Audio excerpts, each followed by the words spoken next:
Hello, everybody, and welcome back to the Original Mets Guys podcast for episode 6. Today we got a very special guest. We got Dan Bartels, a social editor for the New York Post. Dan, how are we doing today? Doing well, guys. Thank you, Ezreal, for having me. Mr. Ezreal, too. Thank you, of course, for being here. It's going to be a fun episode, definitely. Definitely going to have fun. Father, how are you doing today? Another Sunday, another Giants loss, but it's still great time to be a Met fan. So, and with that Giants loss, we secured the first overall pick of the draft. So, is it official? It's secured, or right now we're positioned to be? But I think if the Raiders lose, right? I think if the Raiders lose, but they're in a position to lose right now. Okay, I believe the Raiders are. That'd be big if they. Oh, lose. never mind. I lied. The Raiders won 19-14. That's amazing. Yeah. So the one game they couldn't lose, and they won. Right. But I mean, listen, we'll get it. Who won? Carolina won today, so Giants are definitely going to lose next week. I'm not sure. Yeah. I'll tell you though, this draft class is not the draft class that gets me excited to have the number one pick. So yeah, it's not the funnest draft class, that's for sure. no, Not a lot to choose from. Right. I'll take Shador. I'll take Cam Ward. One of the others. I want Cam Ward over. I'll take a stockpile of draft picks and trade it. It's an option. There's talk about somebody else brought this up. They said draft like Ashton Genty or running back or whatever, and then pick up like a mid-level quarterback for next year and kind of stink also, and then next year get a nice little quarterback. Good. But I feel like if the Giants have such a high pick, there's so much pressure to pick a quarterback. Like, I don't know. It would be weird to see, but it's possible. Imagine having Shador and Dion on the Giants. Anyway, enough about that. Let's go back to the Mets here. Let's run into it. So, Dan, every guest that comes onto our podcast, they give us their top 5 Mets of all time. So please give us your top 5 Mets of all time. Okay, so we're going to do it in order. Number 1, David Wright, just because. Nice! That's my guy right there. Yep, David Wright had to do it. DW5, number 1. DeGrom, number 2. Jacob DeGrom, for me, just was it best pitcher in baseball. I still think he is, and I hope he does really well in Texas. I'd take him back in New York, too, but DeGrom. The third one's weird, but R.A. Dickey, because when I first really was I could understand what was going on with the Mets. I see this guy win a Cy Young throwing 80-mile-an-hour knuckleballs. I mean, 2012 was just a different year. So for me personally, I think R.A. Dickey's in there. Tom Seaver, number 4, and then Jose Reyes, number 5. Wow. That's bad. But, you know. That is a list. That is definitely a list. That is the hottest take that we've had. Has anyone had R.A. Dickey on their top 5? No. There we go. That is interesting. We had Brady from Met News had Jose Reyes in there. Nobody had Tom Seaver that low. It was always 1 or 2. Right. I mean, one other person had David Wright at their number 1, and that was you, Father. That's right. Let's go. But that is definitely a list. If I got to see Tom Seaver play, it might have been different, but I didn't. So it is what it is. Right. I mean, it makes sense. You don't get to see somebody play. You don't really know how good they were. Yeah, of course. Right. So we did want to ask you, what is your favorite part about covering the Mets? Listen, I think seeing how I've become just, I don't know what it is. Like, I'll just throw random stuff on Twitter and just whatever comes to my mind, and just other Mets fans have the same thought. Like right now it's second base. Nobody really knows. And I just constantly ask the question to people like, who's going to be the opening day second baseman? And it's Luis Acuna, Jeff McNeil. You hear all these different things, but it's those conversations to me that kind of made me want to get into social media, made me want to cover the Mets. And I don't know. It's just when I was a little kid, that's what I wanted. Someone to just talk about the Mets with every single second of the day. So for me, it's that balance, but it's those connections that are really meaningful. And that's awesome, because that's actually that's the precipice for this podcast was, me and Ezreal just, talking Mets all the time, and him wanting to spew, sometimes garbage, right? And he's like, I need to spew it somewhere. So I was like, let's listen. Nobody wants to. Nobody wants to hear me say it. So nobody wants to hear. I said nobody wants to hear me say it, so I need to say it somewhere. And the Mets fans are going to want to hear me say it. So because Mets fans want to hear everything. Yeah. It's like, you know what? Let's start a podcast. Yeah. And boom, here we are, 6 episodes deep. Hey, plenty more to come. Hey, it's only the beginning. Definitely. It's only the beginning. Only the beginning. I forgot to mention, by the way, we are still sponsored by shoptheshirt.com. So go to shoptheshirt.com, use the code OMGPod to get your 5% off. Our Shop the Shirt shirts still have not come. Really? We do not know where they are. Lost some friends. That's your sponsor right there. This is, by the way, this is totally on us. This the whole Shop the Shirt. I used to totally through our sponsor. It's definitely not. They do a great job over there. Right. For Shop the Shirt shirts is our fault, not theirs. They do a wonderful job. It's actually ready. And we've just been slacking with getting it. Lost in transit means we haven't gone to get it. They will ship it to you, but we have it ready by the shop of the shirt person, and we just haven't gone to go get it. Yes. So anyway, that's on us. Anyway. Yeah, good job, Azrael, throwing our sponsor under the bus right there. I apologize. Shop the Shirt and Shop the What else? Shop the Shirt. Please go get some shirts from Shop the Shirt. Some great holiday stuff over there. Promo code Azrael is I got to figure a good one. Azrael is a sponsor basher. Save 45% off. That comes out of Azrael's paycheck. Yeah. Right. All right. Let's move on to some MLB / Mets news. A lot of first base movement. The last couple of days, a lot of first base movement. Christian Walker to the Astros, Goldie to the other team in New York, Santana to the Guardians, Naylor to the D-backs. Nathaniel Lowe just got traded to the Nationals. What does this mean for Pete Alonso and the Mets? You want the truth? He's going to be a Met. I mean, that's just the way it is at this point. I mean, David Stearns knew when he sent Pete Alonso basically what the Giants should have did with Daniel Jones, let him test the market. They never did that. Well, with Pete Alonso, they did. And they said, Pete, go out there, see what offers you have. And there's none. There's absolutely none. You see these first basemen getting locked up. You name them all. And it's only a matter of time, I think, before the Mets really understand that they want Pete back. Pete wants them back. And it's just a matter of dollars and years at this point, really. So I'm thinking about, like, who are the threats to the Mets now? I said from the beginning of the offseason that I actually thought the biggest threat to the Mets for Pete Alonso would be the Astros. Right? And they go out now and sign Christian Walker, which we were for certain that he was going to sign with the other New York team. Yeah. By the way, we don't say their name. Okay. I guess Got it. Just FYI. But they not only so Christian Walker goes to the Astros. Goldie goes to the other team. Another team, yep. So who are the threats now to them? The Cubs. Yep.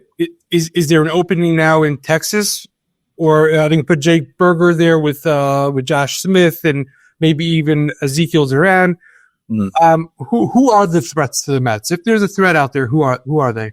You hit them. I mean, it would be the Cubs. Definitely. They've always been linked to Alonso for years now. And I think, too, a team that we should be thinking about is the Mariners, because I think they've just always been in on corner guys, whether it be third base, whether it be first base. You're going to look at the Mariners and maybe as a potential option. The Nationals, they were gone as of today. So it really leaves no other teams. You mentioned Texas. I think Jake Berger they're going to roll with as their first baseman. So that's really it.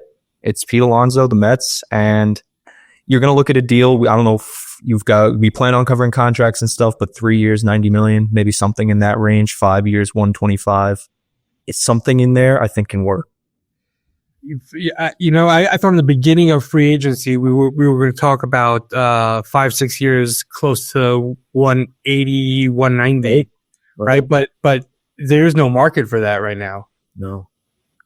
I'll tell you, Azrael, I want to hear your hot take on this, and Dan, you too, right? I have a hot take of who may make a push for Pete Alonso. It doesn't make sense. I don't see him doing it, but it kind of makes sense, and I could, in my imagination, see them doing it. The Colorado Rockies. Ooh. They're not ready. They're not ready for Pete. They're not ready for Pete. But if Pete wants to hit 140 home runs in a season, that's his opportunity to do it. Right. Yep. I hear you. Look at Arenado's best numbers. I mean, it was always in Colorado. Guys just go there and have amazing careers. Now the question is does Pete Alonso want to win? Because if he wants to win, then going to Colorado wouldn't make any sense for him, right? Right. We know he wants to win, so I know Colorado, like, it wouldn't make sense. I don't think Pete would want to go there unless they blow him out of the water with some crazy money. But yeah, I mean, in the podcast yesterday, you know, we got a little heated. We started saying, like, listen, I said, give him $200 million if he needs $200 million. Now it's like all these first basemen are off the market. Who's really there, right? So we said now maybe the Cubs, maybe the Mariners. I really don't think it could be the Mariners.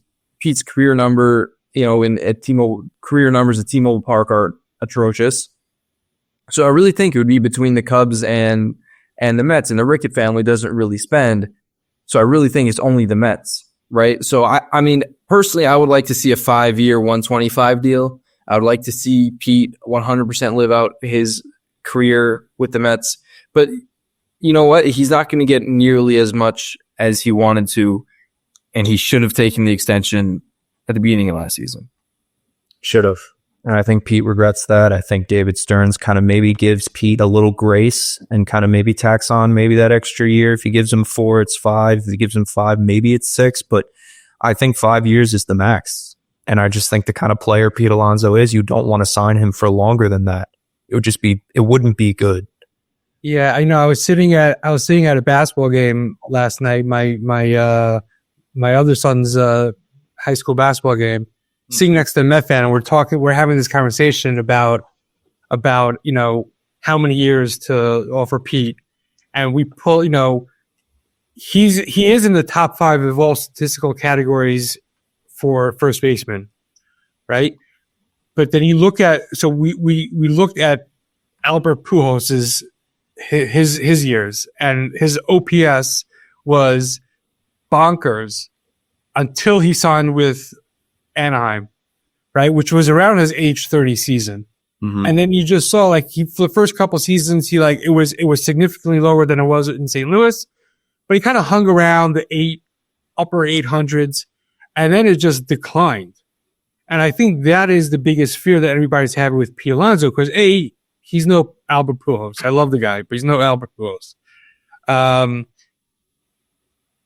But I think when you think about, like, legacy, does Albert Pujols regret going to Anaheim and not staying in St. Louis?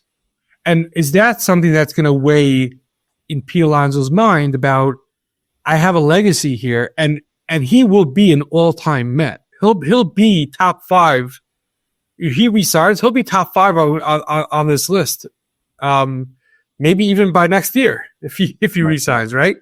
So the question really is, like, who, you know, what does he want his legacy to be? Does he want it to be an all-time Met, or does he want to be, a guy who had a good career at first base? Yeah. I mean, he said so many times already that he wants to be a Met. Like, even at the beginning of the offseason, right? Father, you said you were so confident about Soto coming to the Mets. You were never as confident as you were for Soto, right? At the beginning of the offseason, I was even more confident that Pete was going to be a Met than I was confident about Soto being a Met. So, I mean, I knew, and I still think that Pete isn't going to leave. I don't think he wants to leave, and I don't think Cohn and Stearns wants him to leave. It's just a matter of what that contract's going to look like, and I think, we're all kind of agreeing here. It's going to be a 4 to 5, maybe a 6-year deal. Right. Yep. Listen, if the Mets are going to win a championship, it better be with Alonso on the field. That's it. Catching that grounder to Lindor. Right. The grounder to Lindor, throws it first.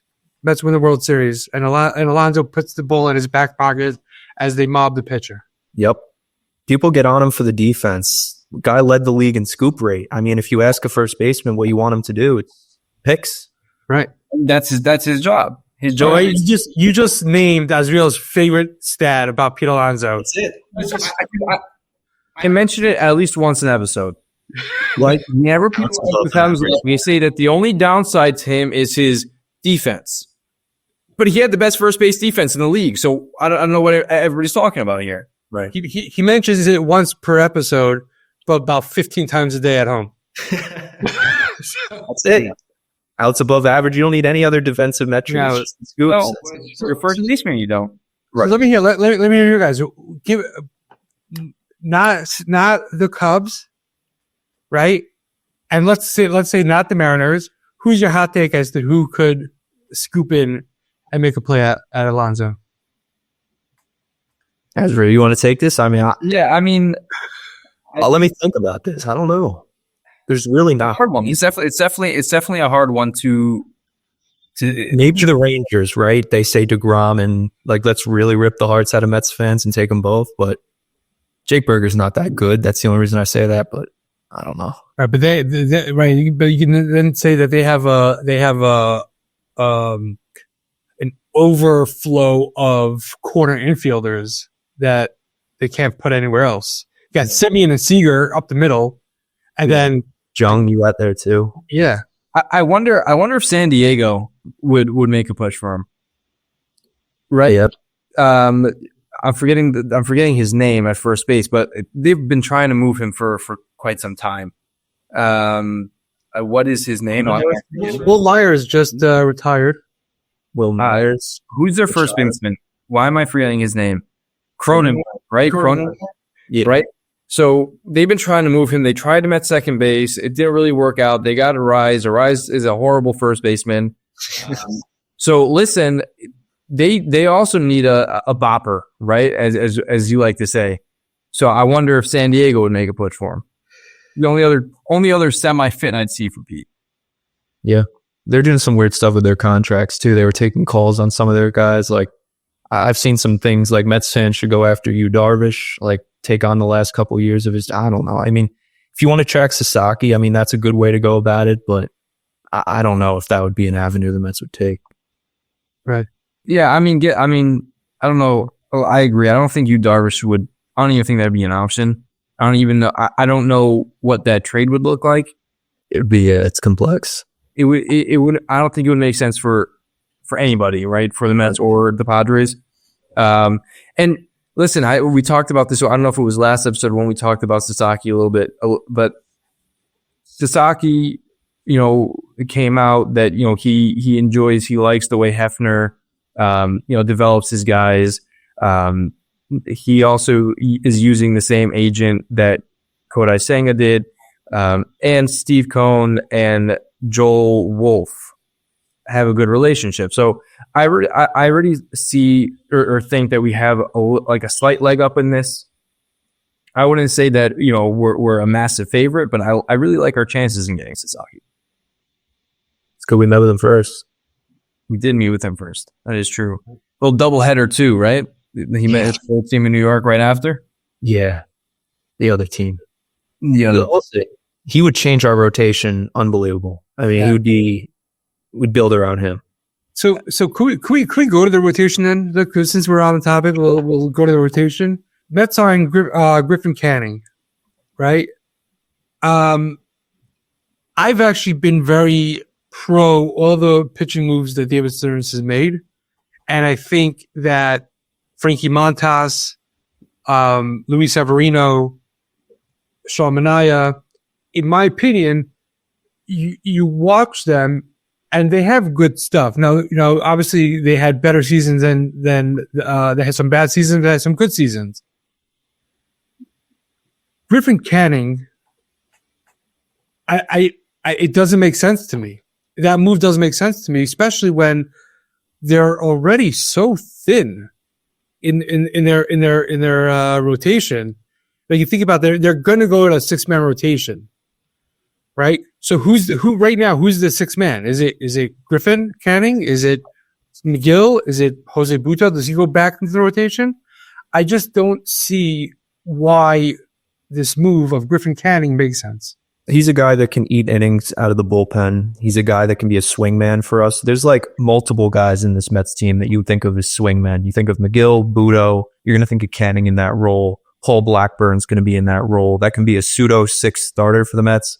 As of now, the rotation isn't pretty. Like, you have Senga as the ace. You have Peterson, Montas, Holmes. And then you're looking at Canning and probably Blackburn. I mean, that's it. So they're competing for that last sixth spot.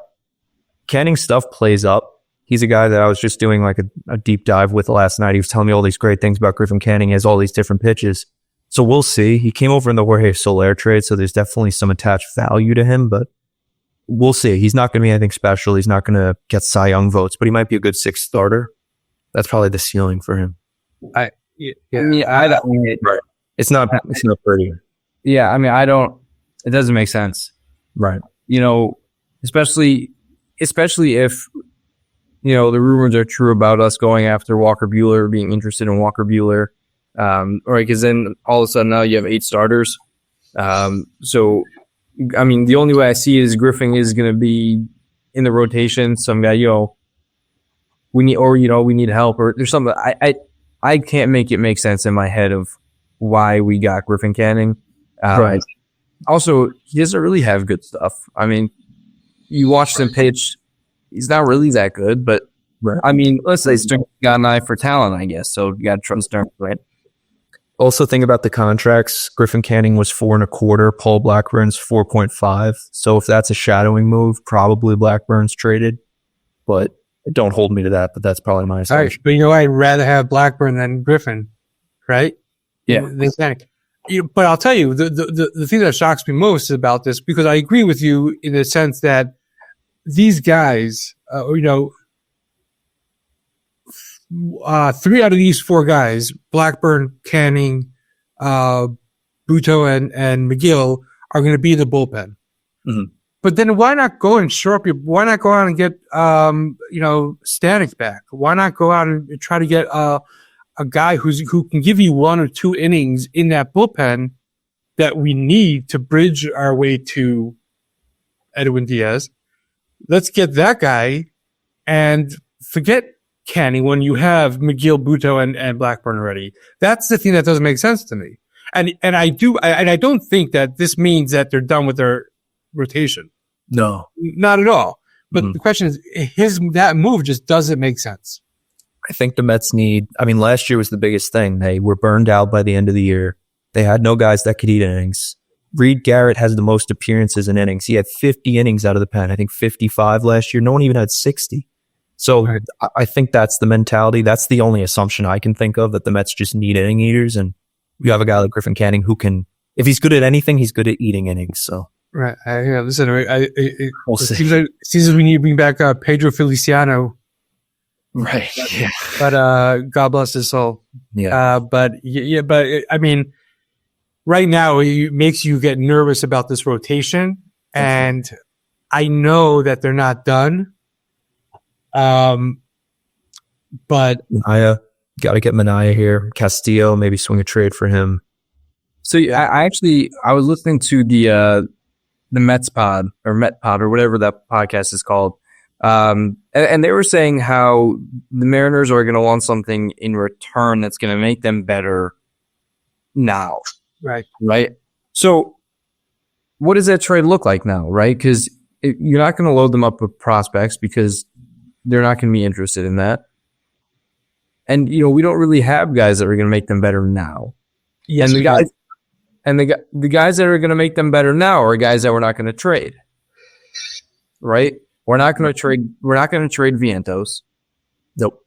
Right. Acuna, sure, go, but how big of an impact is he going to make there? So I really don't see the Mets trading for Castillo. I don't know if that makes sense. But I mean, listen, I don't think they're done. I don't think Sean Manaea will be back. If I'm being honest, I think he might go back to San Francisco. A little hot take there, but I think Walker Buehler is definitely going to be here. And I think we're going to go all in and all out for Sasaki. I wonder if we do make trades, and we give away guys, I wonder if we'll get international money back to help make that strong push for Roki Sasaki. Yeah. Castillo's interesting. I mean, you'd probably have to give up Beatty. You'd probably have to give up McNeil because the contracts kind of match a little bit in that regard. And then, yeah, if they want prospects, I mean, they can have them. But like you said, they want league-ready guys. The only kind of league-ready guys we have would be Williams and Gilbert. And Acuna's a prospect. He's league-ready too, but I'd rather keep him in the long term. I'd get rid of Jay Williams in a second if you want the complete honest truth. That's a hot take, but a lot of Mets fans have kind of come around on that. I mean, you see Garrett Crochet. I would have gave up Sproat, Acuna, and Williams for Garrett Crochet in the end. I would have. And a lot of Mets fans wouldn't. So that was the deal that they turned down, right? Something like that.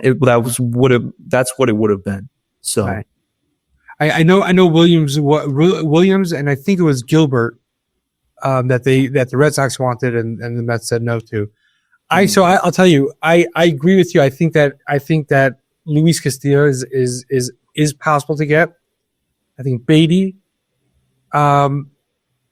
is a guy, but he may not fit on in Seattle because of what's his name, right? Justin Turner is there, right? So unless they're going to have him, understudy JT, right? But they do need a middle infielder, and Jeff McNeil is a guy who's there, can play every day, and I think T-Mobile Park is, plays well to him. He's got a big outfield. It's got a lot of space for him to hit the ball, slot the ball, get back to what won him a batting championship. And the other guy that I think could also go over in that deal is the expiring contract of Starling Marte, maybe even with some cash. And then you throw in, Kevin Pareda and a Noah McLean or some other prospects, but you really can give him major league talent with those three guys. Again, I don't know how Beatty fits into that, but I think between McNeil and Marte, mm-hmm. That doesn't make them significantly better. That doesn't make them better at all, in my opinion. You're giving them an old Marte who can't really run anymore, struggled to stay on the field, only really hits lefties. And Beatty he has just been a big question mark his entire career, right? And McNeil came off the worst season of his career. I mean, I don't know if they see that as a trade that's going to make them better. So trading for Castillo is going to be a hard task, right? So I wouldn't bet on the Mets trading for Luis Castillo, but I guess we'll have to see what happens there. I don't know either. The only thing I could think of is Gilbert, because you look at that outfield, it's not as great as people think. Like Randy Arozarena is cool. Obviously, J-Rod is awesome, but they've been looking to pair someone with J-Rod for a while. And Drew Gilbert's profiling more as a corner outfielder than he is a center fielder, which a lot of Mets fans say, Drew Gilbert's the outfielder, center fielder of the future. Well, temper your expectations. That might be Acuna, if we want to be honest, but who knows? That's a long way away, but that's the only thing I could think of in terms of what they would want. Now, would you trade Gilbert in a package for Castillo? I mean, if we give them Gilbert and a couple other guys and we only get back Castillo, I mean, is that something that you would do? Yeah, I would. Because Gilbert too, like the big problem with him now is he's not hitting the home runs. Excuse me, he's not hitting the singles. He's hitting the home runs. They want him to be more of a contact hitter, and he's just kind of going down this power approach where he's more of a corner outfielder. I don't know if that's going to play well for him in his career long term. I think he plays better when he's the Mets want the speedy guys. You look at Jet Williams, how quick he is and explosive. Like they want Gilbert to be like that, but he's kind of going his own way, but we'll see. Right. It is interesting to see because, you have Lindor he's etched in shortstop for a while. Yeah. You have Vientos, who, if he can follow up, this year, he's at third base. Maybe eventually move him to DH, but if they re-sign Pete, then I think Pete will end up moving to DH. So then you have Mauricio, Acuna, Jet Williams, Jesus Baez, who's a little farther down, farther away. But we're so loaded up the middle in terms of prospects that you're right. I do think between Mauricio and Acuna, one of those guys are going to find themselves in the outfield. I always thought it would be Mauricio, not Acuna, so it's interesting to hear you say Acuna is being in the outfield. but some of these guys have to be used to bring back some significant talent. Right. For me, Mauricio, it's hard to trade him at this point because he's coming off the injury. Right. I think he can have immense value. I think he can be a 50-50 guy every season if we really want the truth, but I don't think he's there yet. But he has a value, but it's just not now. If you look at Acuna, yeah, I mean, the value's there, but he's taken some reps in the outfield, so I think that it's on the mind of the Mets that maybe he could be there someday, but who knows? All right. I mean, I just think that trading for Castillo is going to be hard, especially now we're talking about a lot of minor league talent. Right? It's knowing that they want to get better now. I don't know if Gilbert's going to make them better now. I don't know if Acuna is going to make them better now. So it's really, again, we're going to have to see where it goes. I don't see the Mets trading for Castillo. That's fair. But so let me ask you about this, because there's been a lot of talk lately, this past week, about third base between Nolan Arenado, Alex Bregman. First of all, who would you rather have if you were going to have either one? So one is going to come to you via free agency, and one's going to come to you via trade. So who would you rather have, taking that into consideration, and why? Bregman. Not even close. Not even close. Coming off the Gold Glove, I think Alex Bregman can make this team really, really special. And he's a guy that's a winner. I mean, yes, you'll hear the knock that he lives off the Crawford boxes and left, and he's a pull-happy hitter, but at the end of the day, he's a winner. And I think the Mets look at him. Nolan Arenado is great, but I think he's going to regress way quicker than Alex Bregman, truthfully. And you put Bregman in this lineup, you can bat him second, you can bat him sixth behind Nimmo. Depends about Alonso, obviously, but I think Vientos would be DH.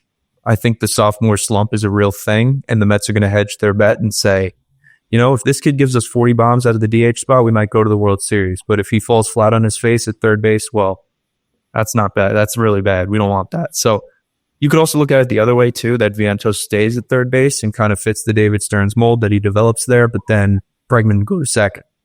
And I don't know if Bregman, coming off a Gold Glove, is willing to play second base. Yeah. At third base where he won the Gold Glove. Yeah. So Vientos has played second. So it'd be interesting to see if he moves over to second. That would be interesting. I think he's too slow to play second. Yeah. I think he's too slow to play second. Too slow to play middle infield in general. But yeah, I mean, if it's someone, it's gonna be Bregman. I mean, Nolan Arenado's not even like a thought in my mind, if I'm being honest. And I wouldn't hate it. Vientos really, the only thing you'd be losing by moving Vientos to DH is his rocket of an arm. And his defense really isn't that good, right? So moving him to DH, I think it'll benefit him. I think it'll benefit us. And then getting another veteran presence like Bregman will also really help the Mets. So I wouldn't hate it. I also think you can get Bregman for cheaper than what people are saying. Yep. Right. I saw something a little bit earlier, 2-3 weeks ago, saying that he's going to get close to like $160 million, and I just don't see it. Okay. Like, no, I really don't see it. I think he'll also come to that, $90 to $125 million range. So, I mean, I would like it. But I also wouldn't mind if the Mets don't get Bregman or Nolan and see how Vientos progresses and develops as a third baseman. Here's a question now. Let's say the Mets are going to trade for Nolan Arenado. Let's say it like that. What would you be willing to give up for him? Look, Nolan Arenado, he's great. I mean, he had a really rough year in this past year in St. Louis, but he's great. He's taken a step down in his defense. He's not the same guy that he was in Colorado, but he's still, in my book, I think he's still all-star capable. What do you give up for him? Right? Because you're not going to give up prime prospects for him, right? So who is it that you give up for Arenado? Depends what you want to go down. I think if they're looking for pitching, guys like McGill come to mind. I think there's still value in him. You could package something with that. I don't think it would take a lot to get Arenado. Like, yes, he's coming off really a bad year, but I don't think it would be a lot, really, from the Mets. You look at Jeremy Rodriguez, too, another prospect that we have coming up. Definitely someone who has trade value, but that's far away. I don't think they'd be willing to. I just don't see it working out where he goes to the Mets, truthfully. But if they were asking, it would probably be something like that. It wouldn't be anything crazy. Maybe Beatty. I always throw Beatty in these trades because he's got to throw in those. He's got to go. Right. I think if you do trade for Nolan Arenado, you got to dump some money too. So I think of a guy like Starling Marte to be McNeil. Right, Starling Marte, McNeil to be in there. But again, like I don't see a way how that Nolan Arenado would be on the Mets. Go to the Yankees. I could see that. Or the other team. We don't say their name. I'm sorry. Yeah, But yeah. We allow the guest to say it just because it's a little harder for the guest to remember. So if you want to say it, you can say it. Go. I get one. That's my only one. If the Mets do trade for Arenado, I would be disappointed and I'd be a little bit upset. I'm not even gonna lie. If we get Bregman, I'd be like, all right, cool. We get a nice veteran presence. We get a good, we get an all around good player. He's got a good bat. He's got good fielding. And it gives us more. I feel like it gives Vientos a better chance to develop his bat, and not have to worry about thinking about the fielding aspect and all of that. Definitely big year for him offensively. 40 home runs, hopefully from Vientos.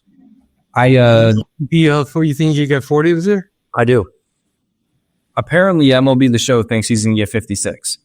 56. I did a simulation. I did a simulation on MLB The Show, and it had him hitting 56.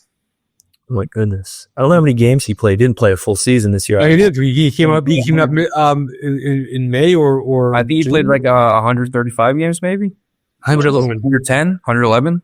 Yeah, I remember because 110 sounds right. Yeah, and have like 20. He's played a full season, and the fact that he didn't win a Silver Slugger is, it's kind of annoying. But in fact, Lindor did win a Gold Glove. Yeah, that is so easy. That's crazy. Who won it? Tovar, right? Ezekiel Tovar? Yeah, I think he did. The fact that first of all, the fact that Lindor wasn't even a finalist is crazy. Right. But the fact that out of those finalists, that Dansby Swanson didn't win it, who is defensively the best out of those guys, is crazy. And I think Ezekiel Tovar was the worst one out of the three defensively. Yeah. So I mean, yeah, there's some real bias going on over there. The fact that Lindor wasn't even a finalist, that just doesn't make sense to me at all. Definitely. I wonder if all three of those guys are Rawlings athletes. If they all three of them use Rawling gloves. Maybe. Would be surprised. Lindor isn't. So where's he wear? He has his own. I forget what it's called. I forget what his brand is called, but he definitely doesn't use. Rawlings. He uses. Well, we look this up right now. Yeah. We have live RV. Wow. He's a Rawlings. He's Rawlings Rev 1X. That's his glove. Huh. Interesting. Listen. His cleats are New Balance. Cleats are New Balance. His gloves are expensive. Holy cow, $400. It's crazy. Yeah, we went to you didn't come with us. We went to the Rawlings store. I don't know what it's called. It's more than just a store in St. Louis. Oh, so that place is phenomenal. If you're a baseball fan, and I've just loved some of this stuff, like it's a really cool store. And the day before us, we went to see the Cardinals versus the Brewers. And they said that the day before, a bunch of Brewers guys came in to like design their own gloves because, they do their custom mitts, which was really, but it's a fascinating store. But yeah, you see gloves there that are $400 or $500 and just super pimped out gloves. The players have like 10 of them that they get probably. Yeah. Well, I mean, they don't have to pay for it, so why not, right? Yeah. I mean, if I was a pro player, I'd have 300 gloves. You know, It's like golfing. I'd never rewear a glove. Yeah. I always found that cool. The professional golfers too have the gloves every round. Like I haven't had a new golf glove in months. Like, Just what was it like? What Jordan never wore the same sneaker twice? It's something. Yeah, exactly. Same thing. These guys are just crazy. First of all, they don't have to pay for it, and even if they did, what's $400 to them? So, yeah, nothing.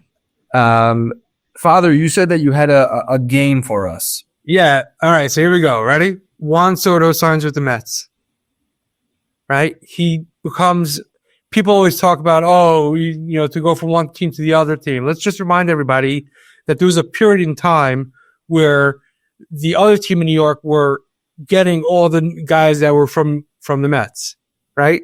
So I want to ask you, Dan, to rank these players who play for both the Mets and the other team in New York without knowing who comes next. Okay. All right. Got it. So let's start off with It's 5, right? We got 5. We got 5 spots. Okay, cool. Let's start off with you just passed away last night, Ricky Henderson. 2. First of all, before you get into it, rest in peace. Rest in peace. Okay. So you put Ricky at number 2. 2. Okay. Let's go with number 15, Carlos Beltran. See, it's like you want to think about them on the other team in New York and then them on the Mets and like their careers and how they did. 3. Okay. Number 3. Let's go Todd Zeal. 5. Fine. Okay. Yeah, sorry, Todd Zeal, but Okay. What about the guy who leads the Mets in home runs, Darryl Strawberry?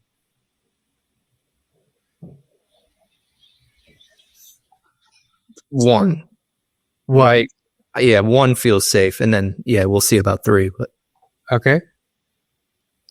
A guy who I loved him so much. One of my favorite players as a kid, David Cohn. he had that really good season. He went like 21-3. Should be in the Hall of Fame. 3. We only have 4 left. Number 4. Oh, I like 4, right? Yeah, it would be 4. Yep. Number 4. David won 4. So you got Darryl Strawberry number 1, Ricky number 2, Beltran 3, David Cohn 4, and Tazia 5. Not a terrible list. Not a terrible list at all. Definitely not a bad list. Okay.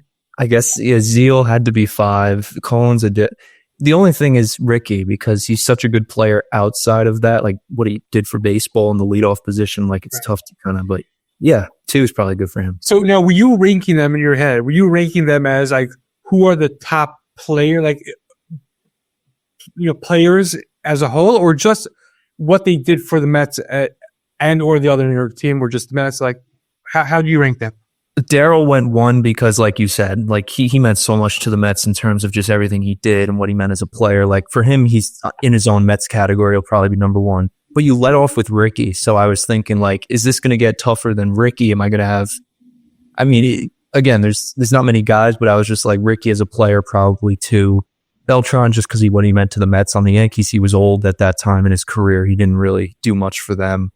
Todd Zeal, I mean, he had some big moments, but he not really memorable.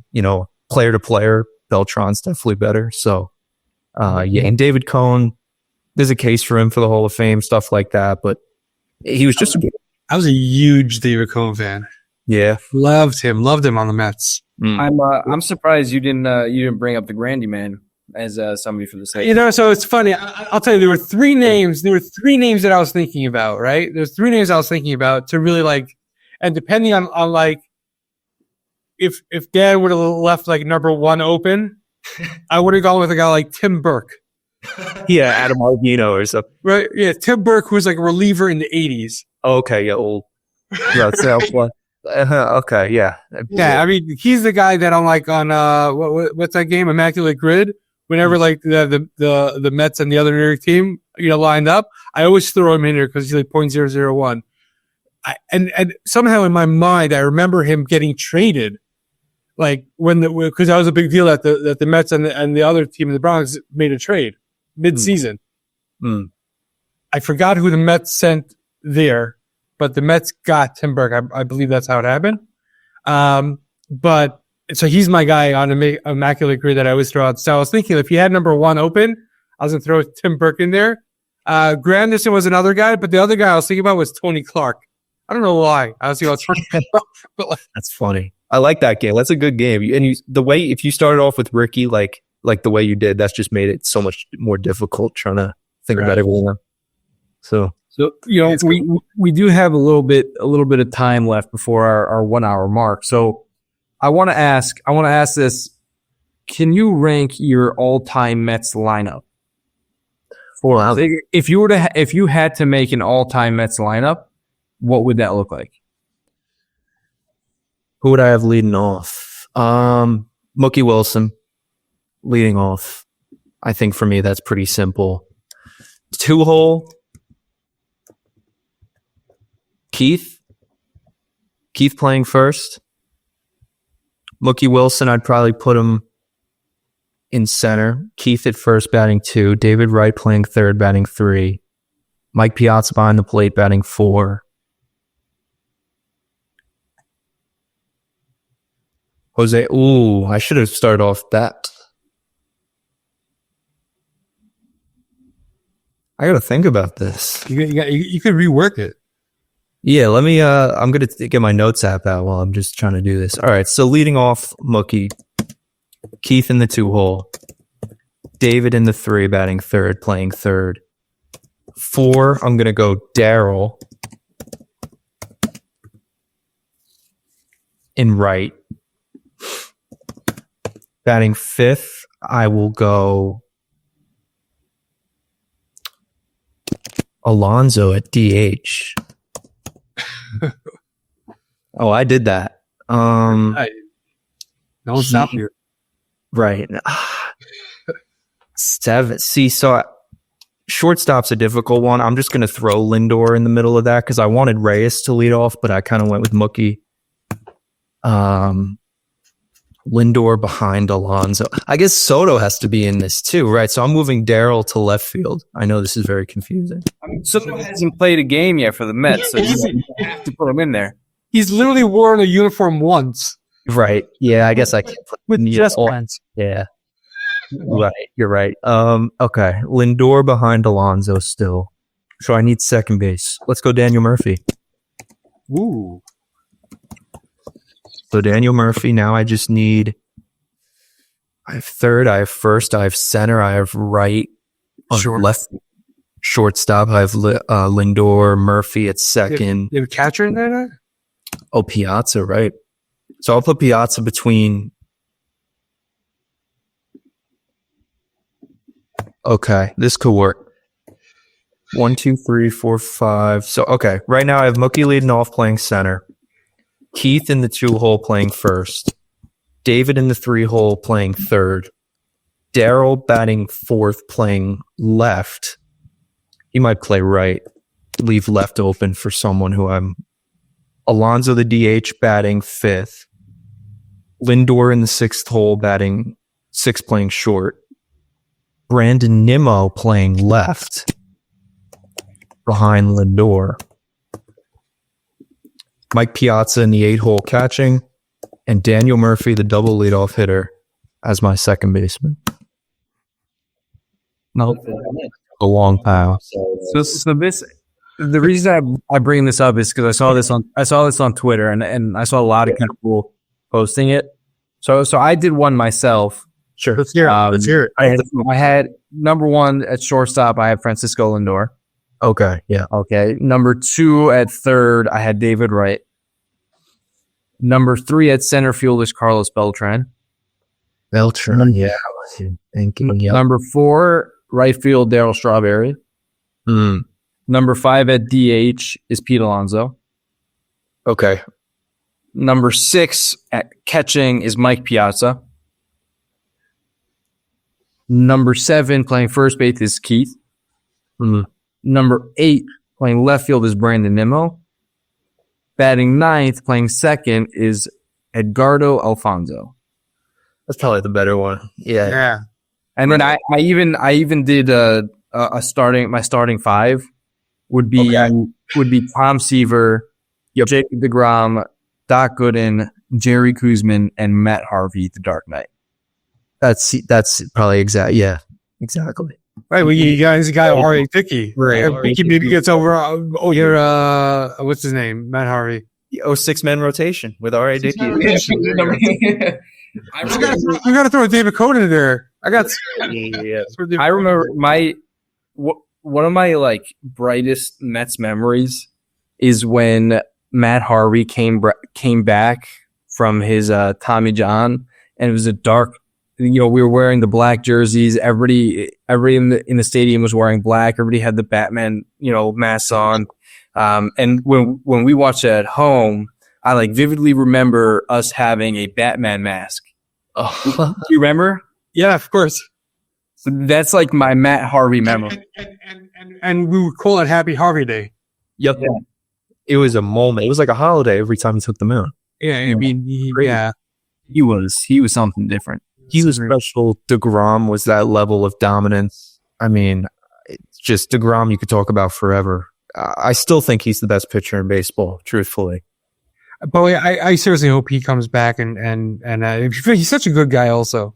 Right.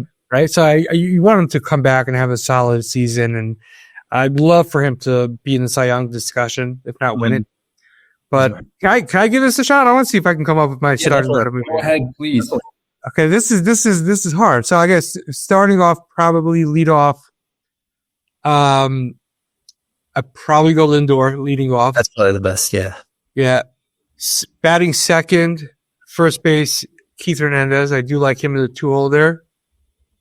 Number 3, I'm gonna go.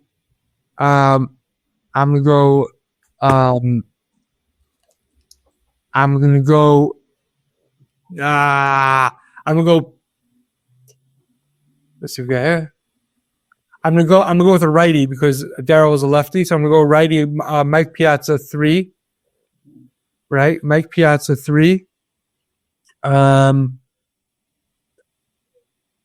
At catcher, DH Alonso.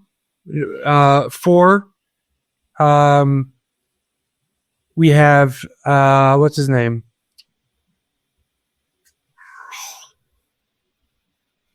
Oh, now we're gonna go Darryl. We'll go Darryl 5, playing right field.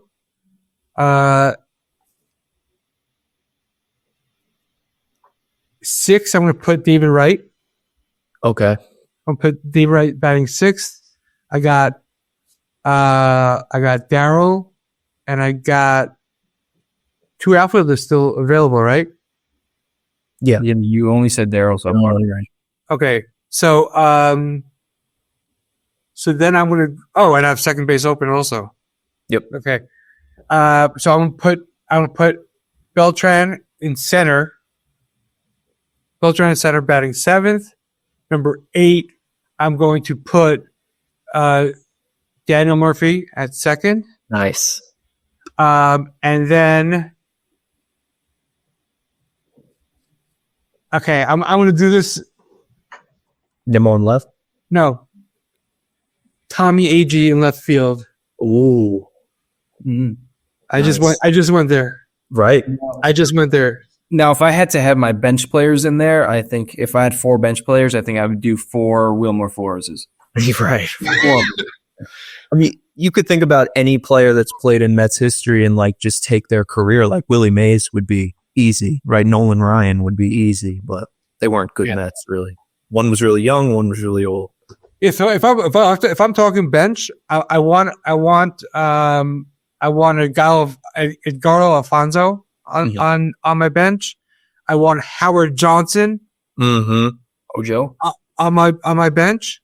There was a guy who I loved, not super popular, but I love him, so I want him on my bench. Kevin McReynolds. right? Kevin, he wouldn't be able to wear number 22 because now Soto has it. It's in his contract. He has to wear number 22. Which is crazy, by the way. Wasn't that funny that like in the contract it says he has 22? It's good. Right. Who else? So that's 4. And then, he was mentioned last week. I think, 2 weeks ago, maybe. Only because he was so clutch off the bench. Joe McEwing. With Flay. Yeah. I can go Lenny Harris also, by the way. Just if you need a pinch hit. Yeah, that'll be ultimately hair. I mean, there's a lot. Yeah, I mean, my bench would be Wilmer Flores, Patrick Mazeika, because that guy has to be everywhere. I'd go. I don't know. Let me think for the bench. So I got Flores, Mazeika. I'm trying to think of other guys who are just there for the vibes, and we're just fun guys for this. So we'll go Iglesias. We'll go Iglesias and one other guy.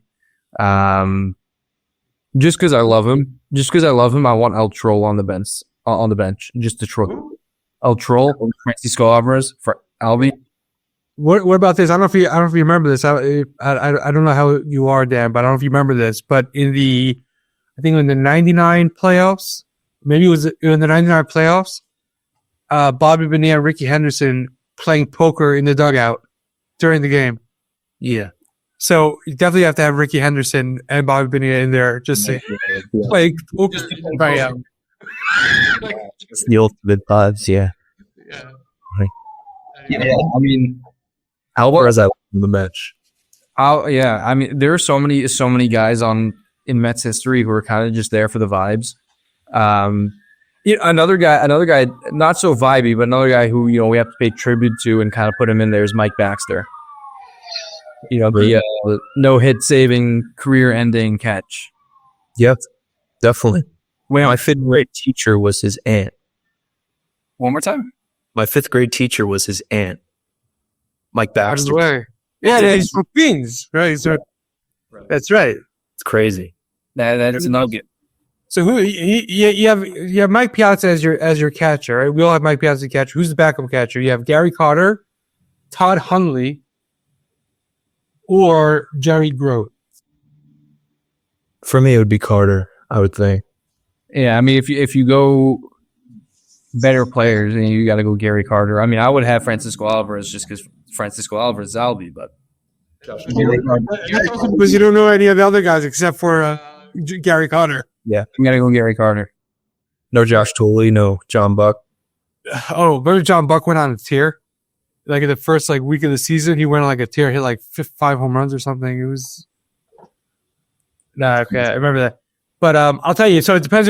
If we need a pop off the bench, then you got to go Todd Hundley, right? If you need just leadership, and then you go Gary Carter. And if you want someone that was just an overall good player, then Jerry Grote. But it depends how you need it. But yeah, I would think that between Todd Hundley and Gary Carter, you'll be fine. Yeah, that's interesting. That was fun. Before we close out, Dan, I want to ask you: when do you think Pete Alonso will sign? Very soon, before the new year. Let's say that. I don't want to say before the new year. I do. You've seen all the first basemen go off the board. I thought this would go until February. At this point, where else is this guy going to go? I mean, we talked about it ad nauseum. It just feels like it's made. Who knows what David Stearns is thinking, but I think they want to get it done. Be a great Christmas present, but I don't think it'll be before then. Probably before the new year. Okay. And what are the terms? 5 for 125. Options? 4 plus 1. So they'll probably give him an option either in that third year. Listen, it's one of two things. The 5 for 125, which I do think is the most realistic, or the 3 for 90, 2 plus 1. I mean, that could work too, but something like that. Okay. Yeah, I mean, Father, you said multiple times that you don't think he's going to sign until late. Does your opinion or thought change now? I think that a lot has to do with what's going to happen now. Right. You haven't heard the Cubs be connected to Alonso other than they do need a first baseman. right? And especially now they got rid of Bellinger. Like, it's a pretty wide hole over there. So the question really is, like, are they going to now start making a move? If Boris and company don't get that sense that the Cubs are engaging or stuff like that, and we don't start hearing anything, then I do think it could be, pretty soon. But I think if they get a sense that there's some interest and let's think about it, or whatever the conversation is about getting Pete Alonso, if there's any opening for that possibility, I think they're going to drag it out and just try to wait it out and see what happens. But again, with all of these moves being made, it's hard not to see Pete Alonso wearing his number 20 at first base on opening day. Right? For the Mets. Get it done. Get it done. Yeah, I mean, I agree. I think he's going to sign fairly soon. Either before the new year or a couple days after the new year. But I do believe it's going to be soon after seeing all these first basemen getting taken off the market. And that concludes. Dan, where can people find if they want to follow you and like listen to your rants and stuff like that? Follow me on X, Dan Bartels 2. And yeah, catch me at the New York Post. I'll be doing stuff for them. And yeah, we'll see what happens in the off season. I'm always tweeting, always getting stuff out there. Just want to hear everyone's opinion. And Before we started recording, I told Dan whenever I open Twitter, he's the first guy I see. His tweet is the first one I see. So Dan's also always on space on X, always chatting. So follow him on X. Great vibes. 100%. Thank you for coming on. Thank you, Dan. Thank you so much. Let's go Mets, guys.